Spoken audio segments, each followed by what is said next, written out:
Hi, everybody. This is Ukraine, Voices from Within.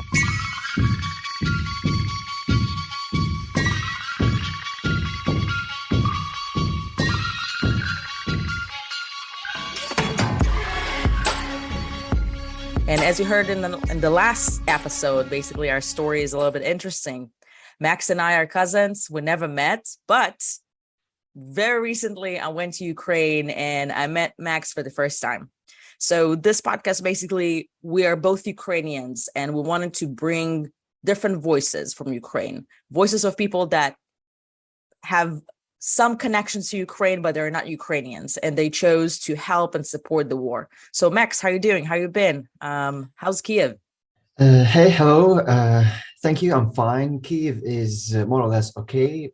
Of course, given against the backdrop of the fact that during the last couple of weeks we had shellings of our energy infrastructure, so that of course was not pleasant, and that left a lot of casualties, civilian casualties around the country. But apart from that, we're getting along as high-spirited as we can be, as united as we can be in these times of war. So we're fighting. The fight goes on, and hopefully for the best.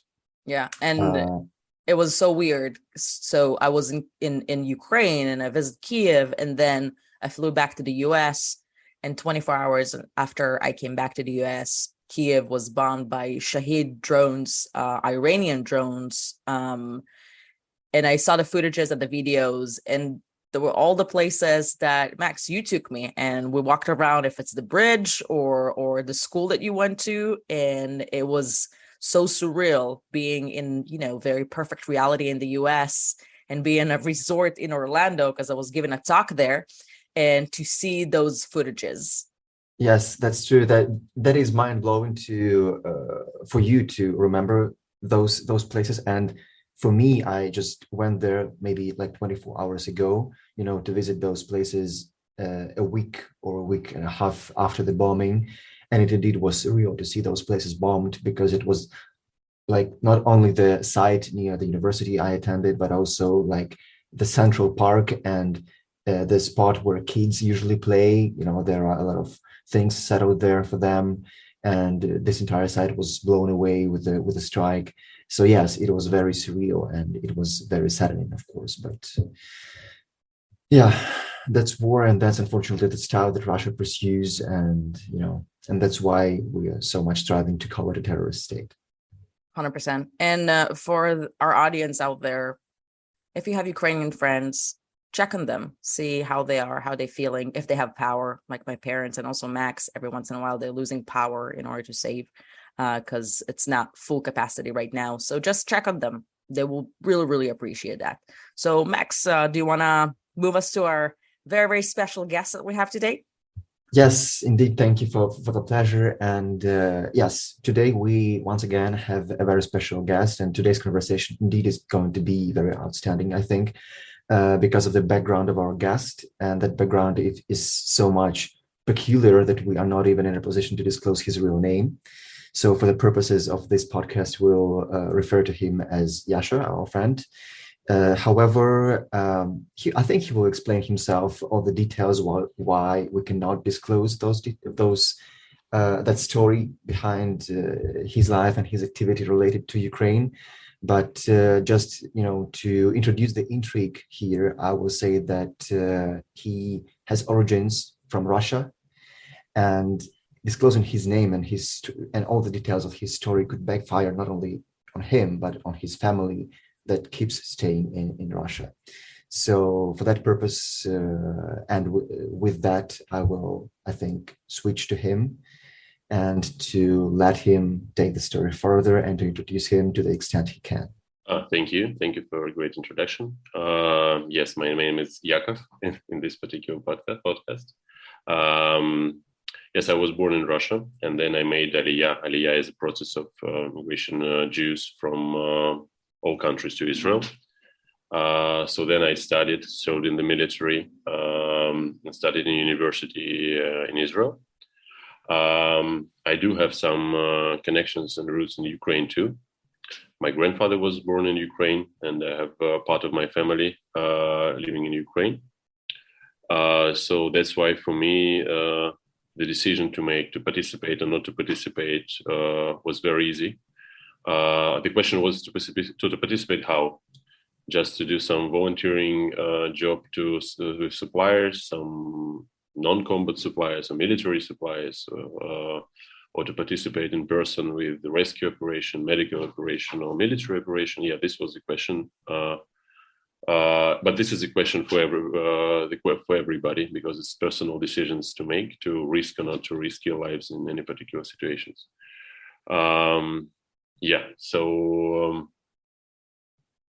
Because I do participated in military conflict itself as a combatant. Yeah, I definitely do not want to disclose my name and surname and any other details of my personal life. But other than that, I am very open to tell this story, to explain the reasons why and what particularly we done and what we are doing right now. Perfect. So take us to February 24th. Where are you and what goes into your mind? Because before that, you shared with us that you visited Ukraine multiple times. So you kind of created already a relationship with Ukraine. Yes. But to the extent, again, I was born in Ukraine, Max was born in Ukraine, we're Ukrainians, this is what we do, this is our war. But for you, it's kind of like, I'm from the enemy country and I'm going to put myself and my family in a risk. And what goes into your mind February 24th? February 24th, I woke up at 4 a.m., I think, just because my little daughter woke up. And I saw the news. I was in one of the European countries that time.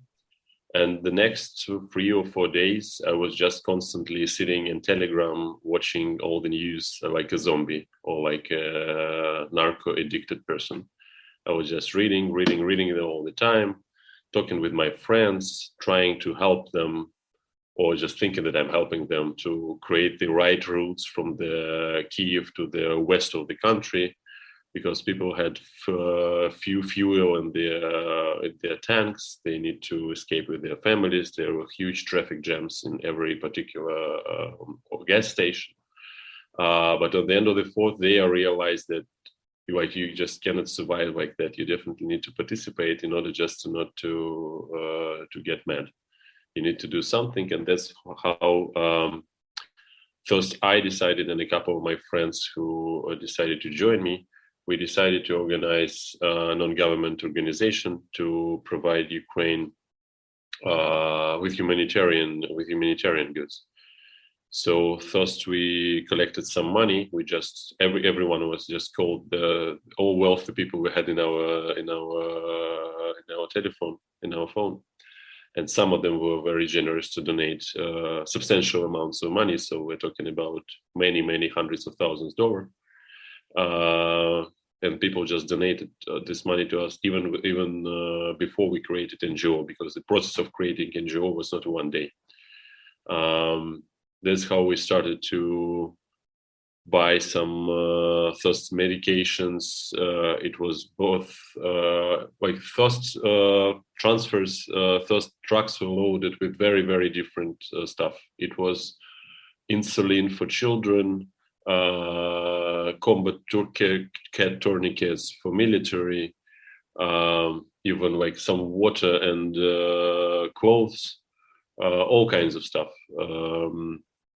and a lot of medicine. I think on the day 6 or day 7 of the war, I booked my ticket to Poland, because we need to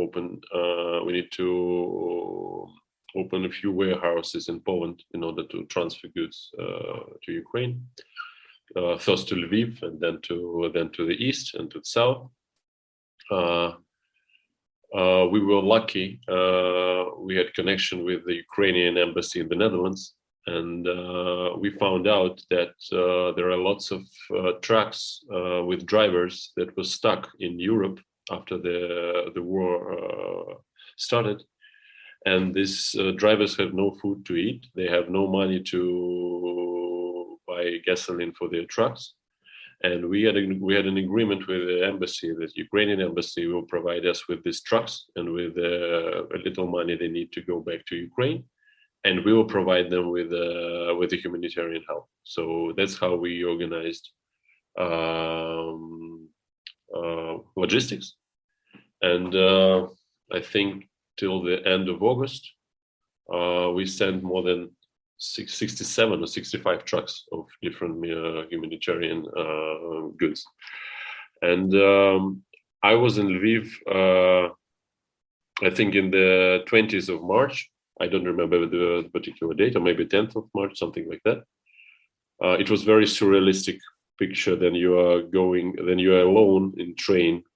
You and few Polish military volunteers, you're going in by train from Przemysl to Lviv, and thousands and thousands of people are going on fully loaded coaches from Lviv to Poland, like tens of thousands of people.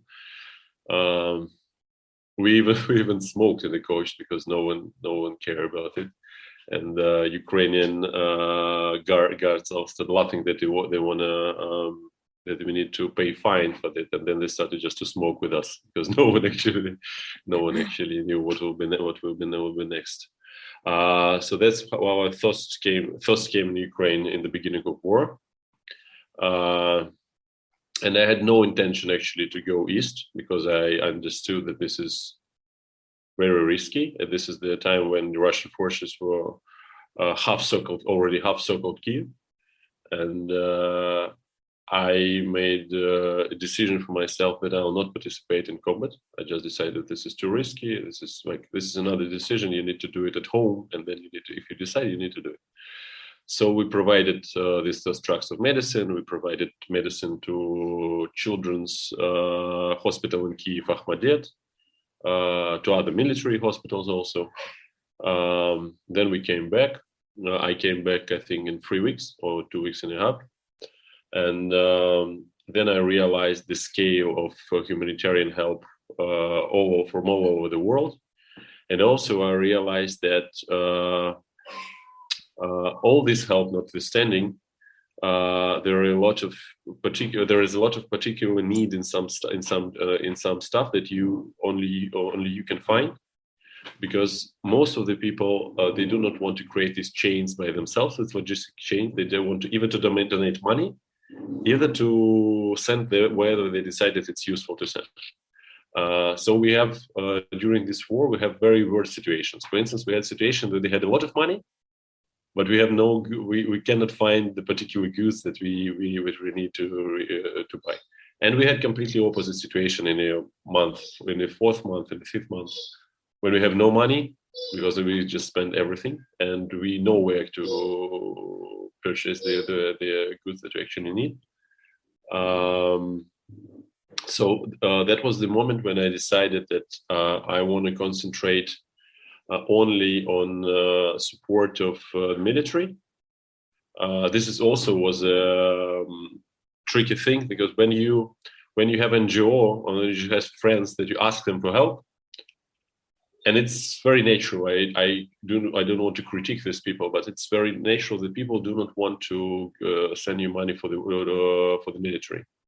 They want to send you money for the free water, for, I don't know, to shelter, for any kind of stuff. But when you are saying that you need drones or you need bulletproof vests for military, if it's bulletproof vests for medical workers, this is more or less okay. But if it's for military, no, people don't want to be involved.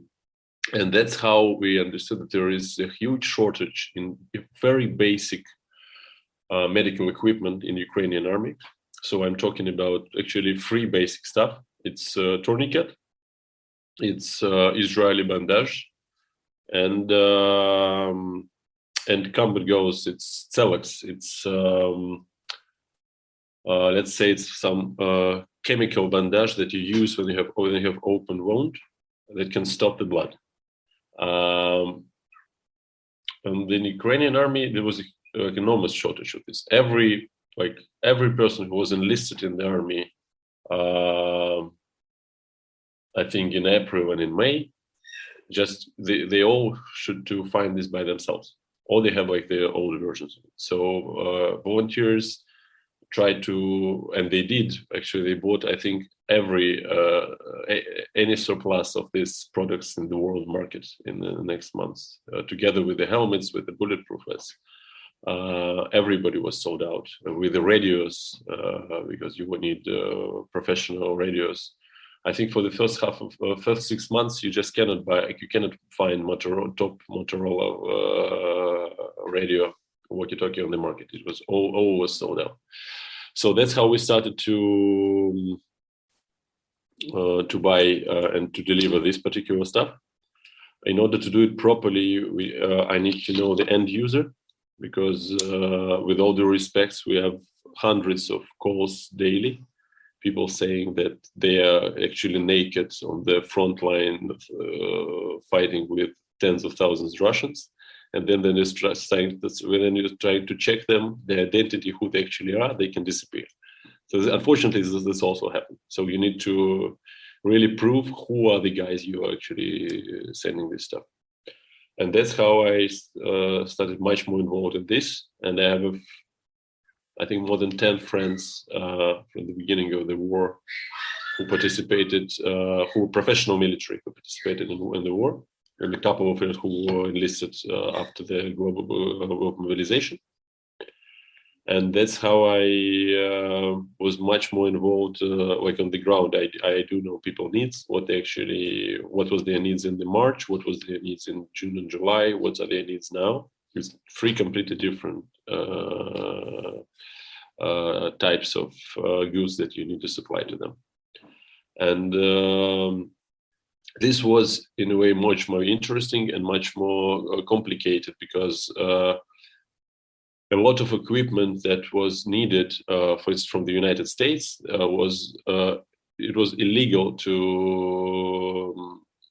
to export it from the United States. Any U.S. citizen can buy it and to use it even in its own home, but it cannot be sent without all proper documentations, with signs of Ministry of Defense, so Homeland Security, and Ministry of Defense of Ukraine. So this is very, very hard job to do.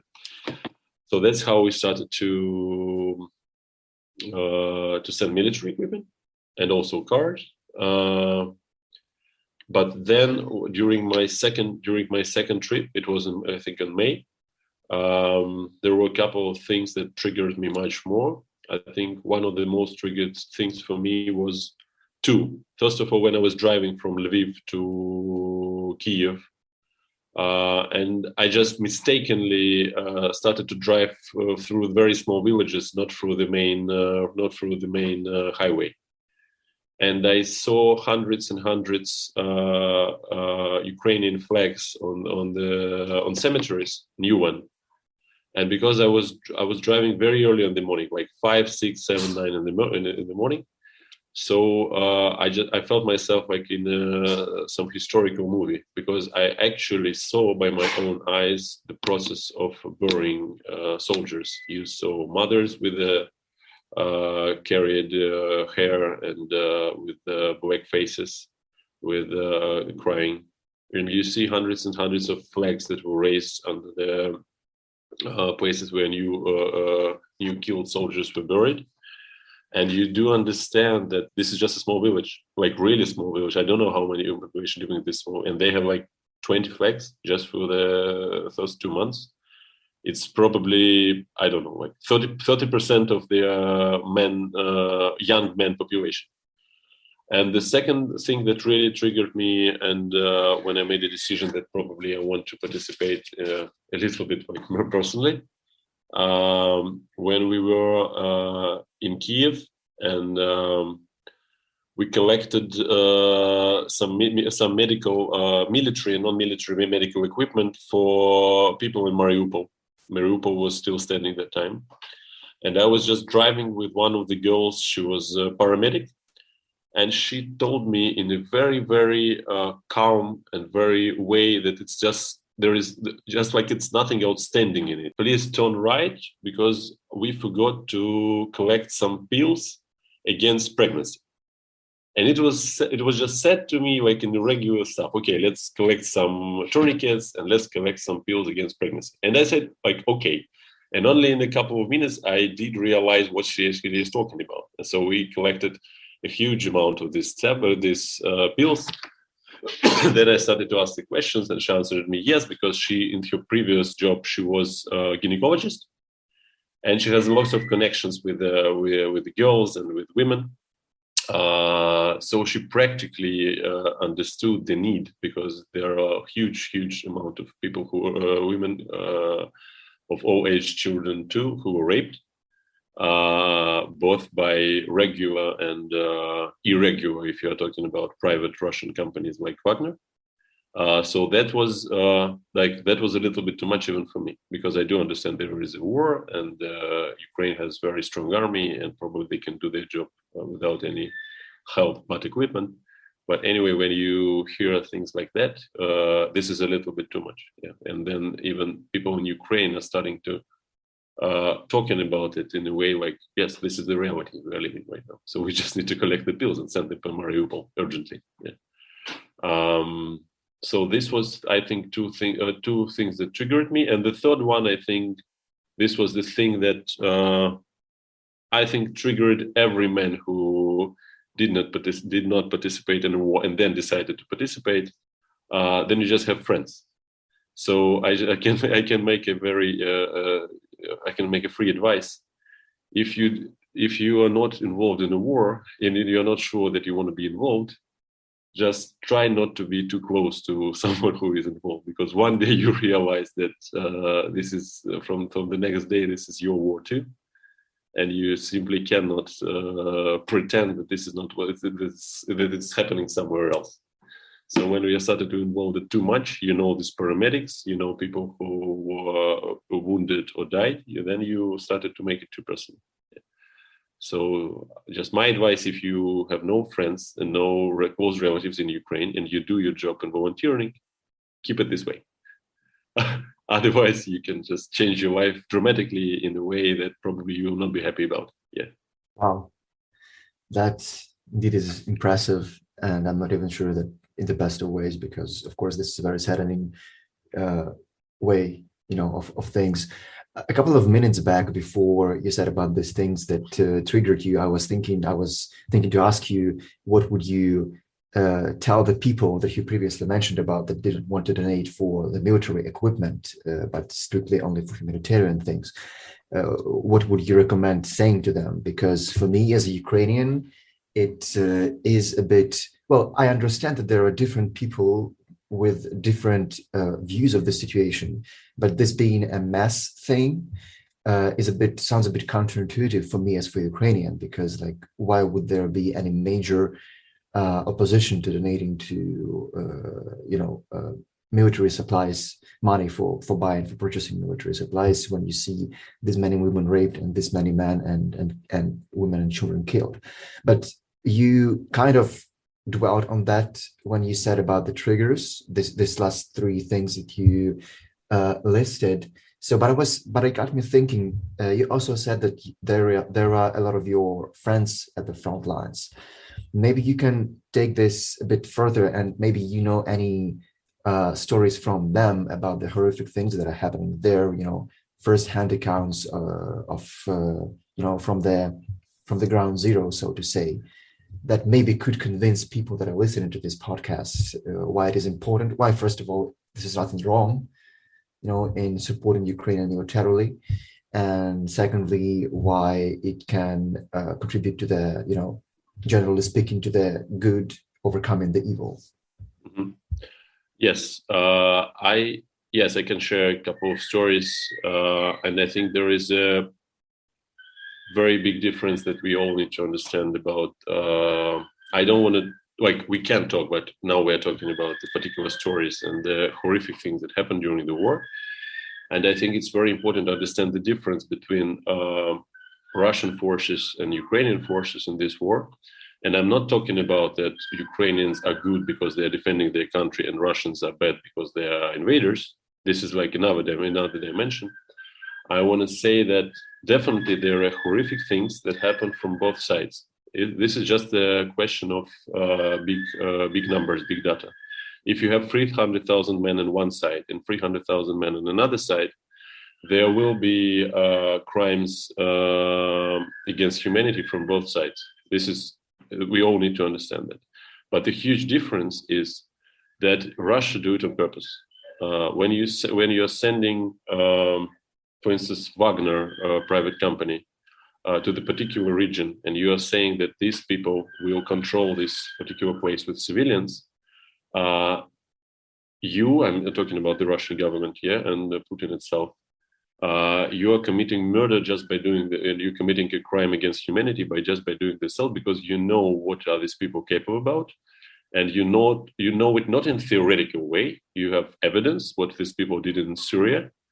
We all, like everybody that is who involved, we saw the footages of dismantled bodies and people who were tortured for hours and hours before they were killed in Syria. All these things were done by Wagner. So when you're sending this like 5,000 men in a particular area in Kiev region or in Kharkiv region or in Kherson region, you know, but 100% that these people will commit the horrific crimes. That's why all the arguments that, for instance, in Ukrainian army, probably someone, like, I don't know, someone can shoot the wounded. Yeah, it happened, but it happened in every army. It happened in the US army, in Iraq, in every army. If you have enormous amount of people, you have some people who have problems with their like mental problems, who cannot carry all the burden of the war. But this is all the same. The question here is one side, Russian side, is doing these things deliberately, and we need to like really understand that. This is the huge difference. The government of one country decided that he will do massive crimes against humanity on the territory on another side. So this is, from my perspective, one of the obvious reasons why Ukrainian army and Ukrainian military and Ukrainian paramedics and all other private paramedics who work in Ukraine should be supported as hard as they can. One of the examples that I witnessed by myself, it was actually, I think, 1 month ago or 1 month, 2 weeks ago. It was a convoy in Zaporozhye. This is a city in the region that is half occupied by Russian forces. And it was a humanitarian convoy with children, women, and men, civilian. And this convoy successfully left past all Russian military checkpoints. And then it was shelled by Russian military. And I do not remember, unfortunately, how much people were killed and wounded, but it was a lot. It was like 20 or 25. I was in this scene, I think, 40 minutes after it happened, because we were in Zaporozhye, not far from with my military medical friends.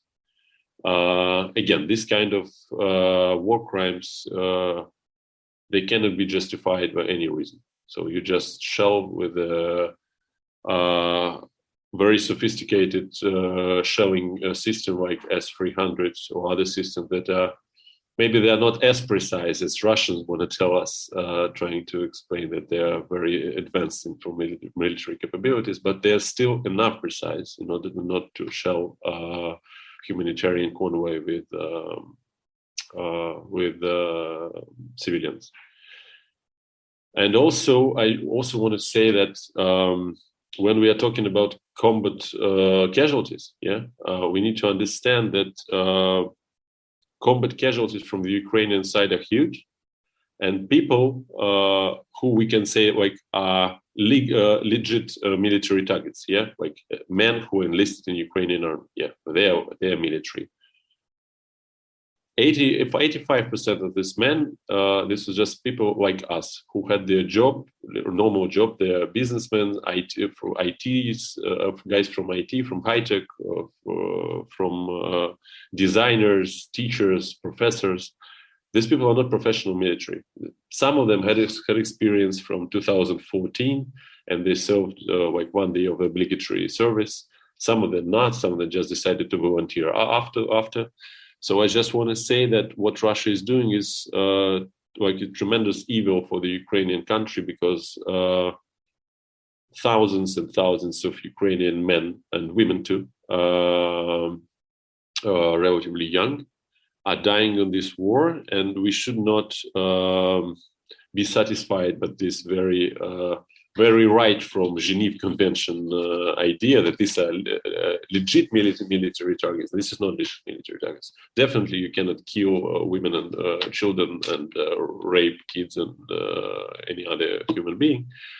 But this thing is it's enormous evil too, because in a way we can say like that the best of the brightest part of Ukrainian society is fighting now in any particular in any way. Someone in the military, someone volunteering, someone in supplies, and the casualties among this group of people is tremendous, and this is huge. Yeah. I want to go back for a second about what you said about the car that was evacuating and going back. So one of the things that I did in my recent trip was being in the front lines and evacuating families. And when I asked them why not all the village evacuated, and this is something also to all our audience, when Americans are asking me or other people asking me like why they're not leaving the villages or the cities. And one of the things that I explained to them, it's a 50-50 chance for them to survive the evacuation process because they immediately are a target. It's a 50-50 chance if they're going to survive. Even with the cars that I went with, yeah, we've been bombed. Like there was rocket flying above our head. And that was a 50-50 chance for us to evacuate and like go to safety. So again, we are in a war zone, and east of Ukraine, there is bombing and shelling all the time. So yes, the families would like to evacuate, but they're scared, they're afraid, and also they want to stay home because this is where they belong to. So this is a little bit of another point of view on that. Yeah, exactly. Yeah, and I met these things too. It's people, especially people 50 years old and elder. They used to live in one location. Some of them never left this location in their whole entire life.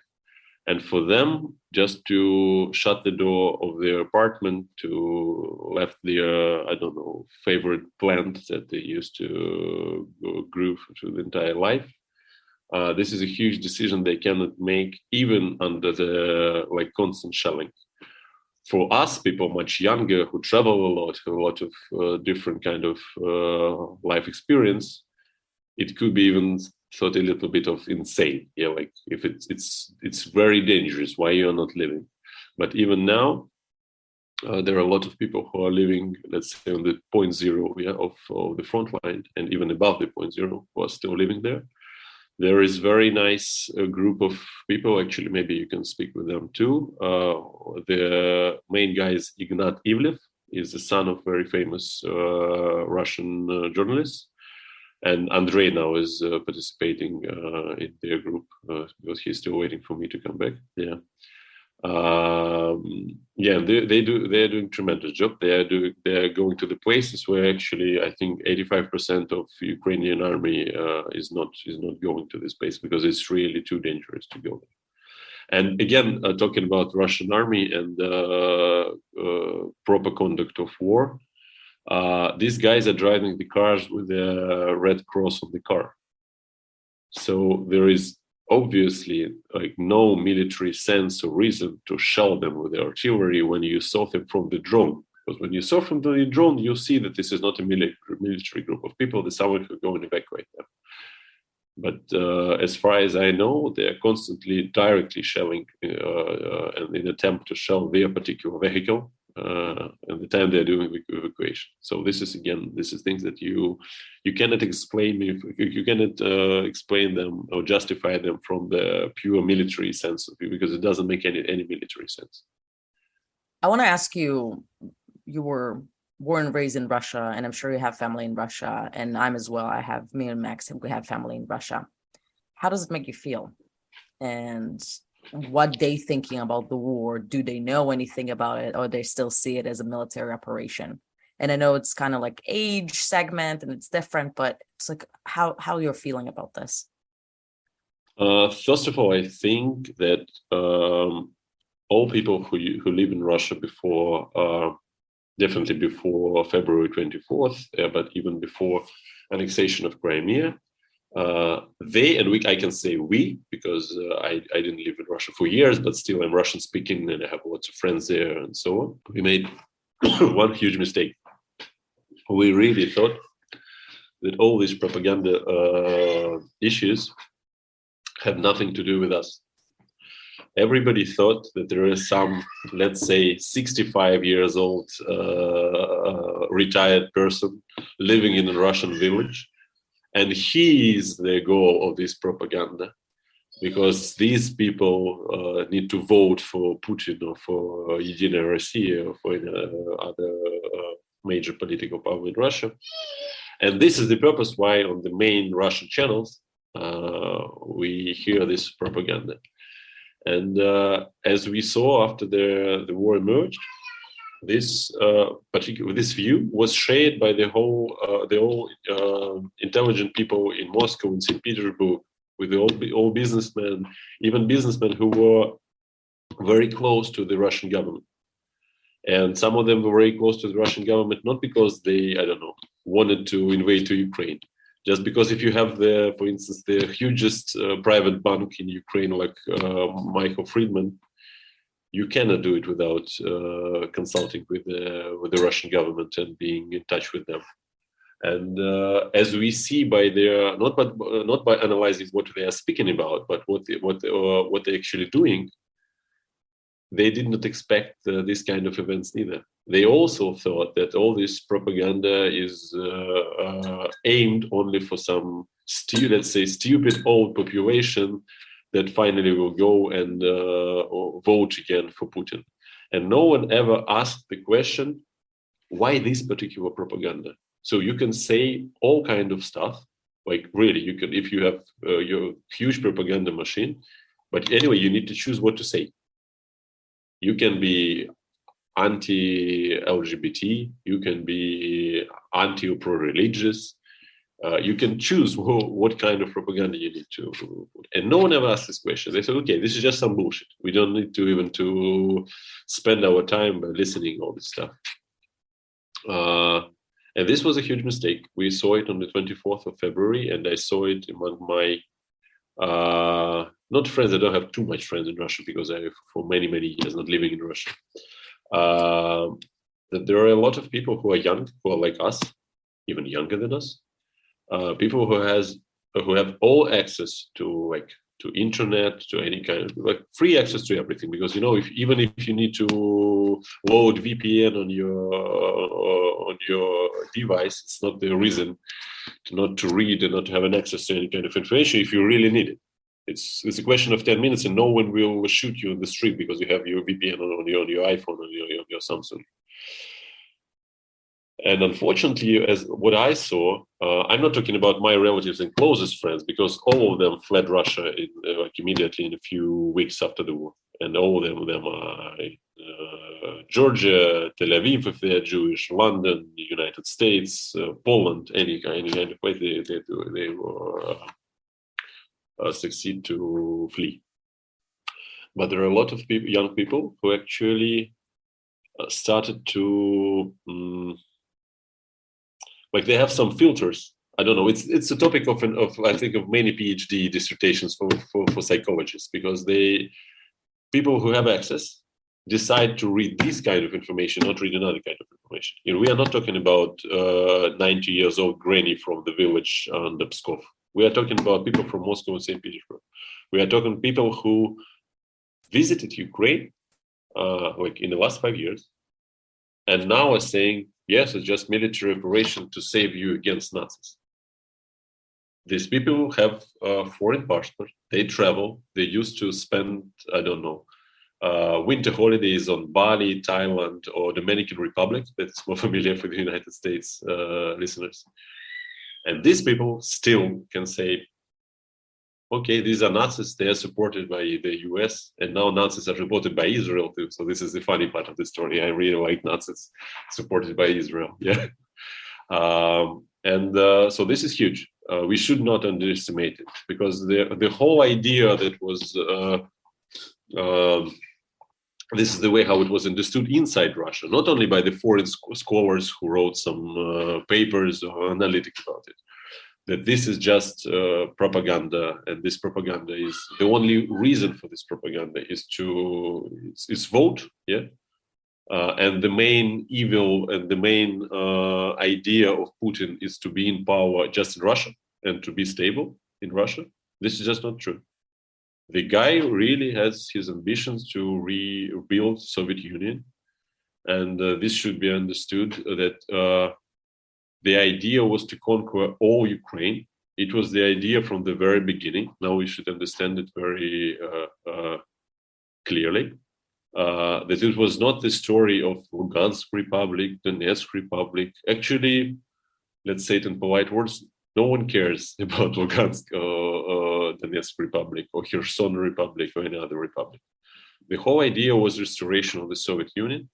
From their perspective, and they're right, let's say, you cannot restore Soviet Union without Ukraine. So if you are that crazy and if you decided to restore Soviet Union, you need Belarus again, you need Ukraine again. You probably need some part of Kazakhstan again. So, so this was the plan. Also, talking about propaganda and how people feel it. Maybe you remember Zelensky spoke in Knesset in Israel in the beginning of war, I think on the second month, and there was a lot of hate in Israel against his speech, that he made comparisons with war against Russia, with the Shoah, with Holocaust. Yes. Yeah, and some people very angry about that, saying that we shouldn't exaggerate and so on. Actually, when I read the text, what in particular Zelensky said, probably it was not the most precise words that you need to choose when you speak in Israeli Knesset. But actually, I think that Russian current ideology and Putin current ideology, in a way, it's much worse than Hitler ideology. Hitler never said that the Jews that there is no Jews. He said that we have all the money of this world, that we are eating Christian babies, that we are trying to ruin Germany, all kind of stuff. But Hitler never told that Jews do not exist. He said they exist, and we need to eliminate them. We need to eliminate them in the most, let's say, how to say it, in the most full and complete way that you can imagine. What Putin and Russian propaganda, and unfortunately Russian people are saying, we can say about all Russian people, or some of them, yeah, that there is no such thing as Ukrainian.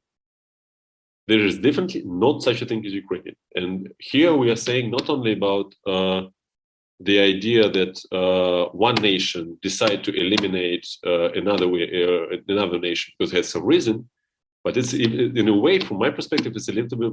It's just worse. You're saying you just not exist from the very beginning. So your self-determination doesn't exist. Your language doesn't exist because it's just some peculiar. It's just some word deviation on the Russian language, as they said in Russia. So these people are not exist, and their choice is very simple. So their choice is a way it's very similar to the Jewish choice in Portugal and Spain in the Inquisition time. But even that was better, because during Inquisition time in Spanish in Spain and Portugal, what Inquisition said: we know that you are Jewish, and we know that you have another faith. You need to be baptized, and then how you can survive and you continue to live in, for instance, in medieval Spain. So we acknowledge that these are you, and and Russians are not doing that. They are just saying you are not exist. There is no one to speak about it. So this probably is one of the worst ideologies that we can think, even theoretically, even if we decided to write a novel. We are just saying that the other nation, huge one. It's not some small population of 10,000 people somewhere in the mountains. But even in this situation, it will be not an excuse. But this is a huge 40 million nation that another country just decided it's not exist. So in this way, I can even agree with Mr. Zelensky that the problem that Ukrainian nation is standing is existential problem. It indeed reminded me, I'm not sure if this is a very proper thing to compare, but it reminded me of the establishment of the State of Israel, and when the slogans of the Arab states back then was to push Israel into the Mediterranean Sea, so that it doesn't exist. And we indeed do not have any option but to fight, because it's not peace we're trying to we're looking forward at the end of the day. It's the first of all, it's the survival, and then the peace. It's not the terms of the peace that we are fighting for. It's the very fact, the very existence. And indeed, going back to what you said about the propaganda, I work at an NGO that is very deeply involved into studying Russian propaganda in this war and pre-war times, since 2014 at least. And indeed, it is huge. And one of the biggest problems that everybody needs to understand with propaganda is that, not just Russian propaganda generally, is that response to propaganda can only be reactive, not proactive. It's because if you are trying to engage in proactive things, you'll be engaged in your own propaganda of your own. And that's the problem, because you can only look at what they say, and that is always an incalculable amount of things, and only try to react and to put out statements in response to that. And because of this reactive nature, unfortunately, it is not as effective as it could be. Exactly. So the only solution for that is the media literacy that is brought up as not an ad hoc trait in a person and each person, but as a personality trait, as a trait of a character, as a habit to when you come to consuming information generally, and Russian propaganda within that amount of information. So yes, I completely agree with you. Yeah, this is the huge problem, and it actually in 21st century, it's one of the hugest problem as I see it in Russian society, but not only in Russian society, in Israeli society, in the Ukrainian society. People just do not know what is the proper way to consume information. What is the proper way of fact checking? You have a friend send you the link. You think that this friend is a good guy. You just read and consume this stuff, and this is how it works. Unfortunately, no one knows how to check it. How to double check it. No one understands the difference between the information that you are paying for and the free information that actually you are paying just for your time. These things, this very basic thing for the Western society are not, but sometimes even in the Western society, so people are just consuming it. Yeah. I will add also from the US perspective, and as one that works in a Jewish organization, and what do? We're fighting anti-Semitism and hate and stuff like this. We see an increase with hate at multiple levels because people consuming fake news. They don't know what to believe in, propaganda from white supremacists. It's a major problem that we're going to as a society as a whole. Like, I think people think, okay, the war is far, far, far away, but the results of this war are going to be with us for centuries. This is only the beginning. This is only the tip of the iceberg. And we saw those moments back in history when you have many people that relocating to different places. You have a problem of refugees everywhere, and then the hate coming up. And you see some radical groups taking control in different countries in Europe. So what's going to be the next step? And this is something that I'm always reminding to my friends here. This war is our war as a society, as people. It's not only the Ukrainian war. So this is something to understand. Yes, I couldn't agree more. Definitely. So I think we should be winding up in our conversation. So maybe, Yasha, maybe you have some final thoughts that that you would like the audience to be left with, just to wrap up the conversation. Final words. So in case of military supplies, just buy drones, buy the most sophisticated stuff. Push your governments to send much more sophisticated stuff than they can. But this is I don't know if the heads of the government will listen to our podcast. Probably, why not? In case they do, I just want to say that I think that all this idea of calculating risks and trying not to make Russia too much angry in a way, this is unfortunately the idea that doesn't work. Because the whole idea is to calculate risk in order to not to raise the risk of the nuclear exchange. Yeah, and the idea is that we will send a little, we will see what Russians can do, then we will send a little bit more if we can, and so on. But from Russian perspective, and I think it started from the very beginning, this war is indeed the war against NATO and against Western world. Russians think that the way how Western society and Western government is speaking about this war is very insulting. What, from their perspective, they see Western governments cowardly supporting Ukraine, trying to pretend that they are not supporting Ukraine. And I think that this is the worst case scenario that we can imagine, because you always, like in poker, you raise your stakes. You are sending new planes, we are sending this equipment. You are sending more ships, we are sending this equipment. This is how you raise your stakes high and high. And I read a lot of professional papers in security and diplomacy fields and other fields with all this actually very simple considerations. You don't need to finish any kind of degree in order to say if two people are fighting each other downstairs near your apartment. If you will involve there, you have much more likely you can be hit too. You can be hit too. But in this particular situation, in Russian-Ukrainian war, I think that the West will really decrease the risk of nuclear war and nuclear exchange, and deterrence will be the level of deterrence will be much higher if West will strike in much more aggressive way that what is doing right now, because unfortunately the only language that can be understood by the Russian society and the Russian government is force, and there is no other way, because they don't value the lives of their people, and they can have this mobilization. After that, they can have another mobilization. They can send all kind of old and new equipment that is already now in storage all across Russia. And we know from the period of Cold War that Russia has, I think, the biggest park of tanks and all kind of military vehicles, I think, in the world.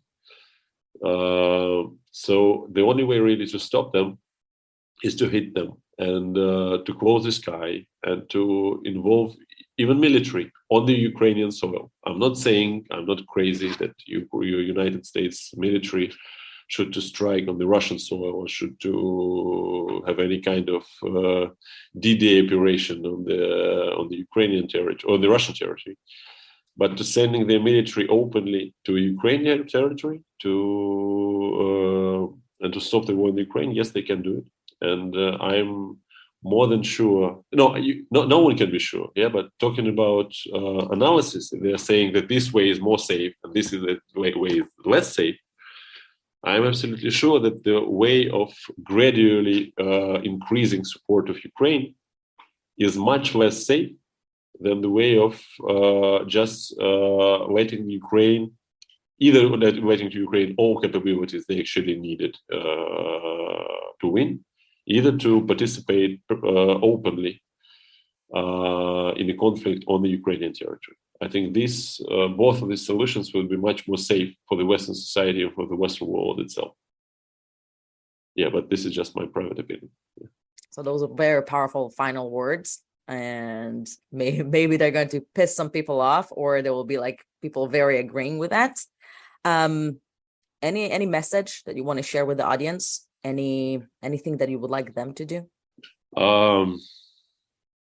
Well, first of all, enjoy your life, because it's really some basic stuff that we get used to it. It's okay. It's very normal. But talking about Ukraine, just try to realize in the second, the first you realize you cannot just fly from Kiev to New York. You just have no air connections in your country. Second, you have some food shortage and water shortage from periods to periods. Then you have no gasoline in your stations, just at all. You're just staying for, and it was a routine for 3 or 4 months, I think, in Ukraine. I did it too. I had some, like, from the military, I have some opportunity to fill my tank. But anyway, I did it for my private car too.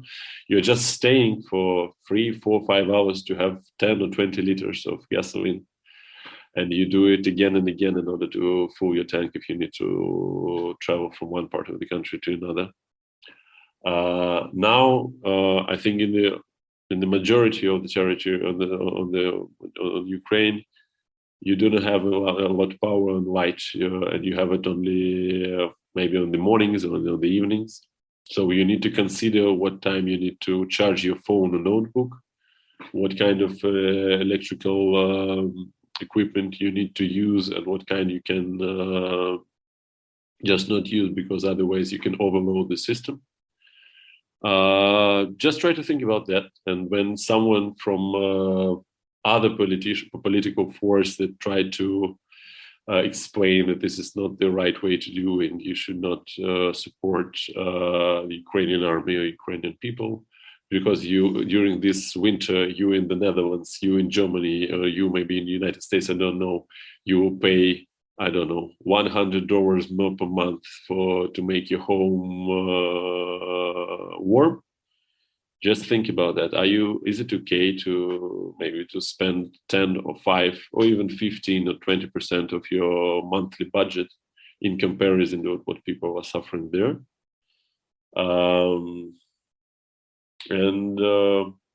I don't know, I think try to help people, try to help refugees, because also there is a part of thing. During the first months, everybody were very enthusiastic.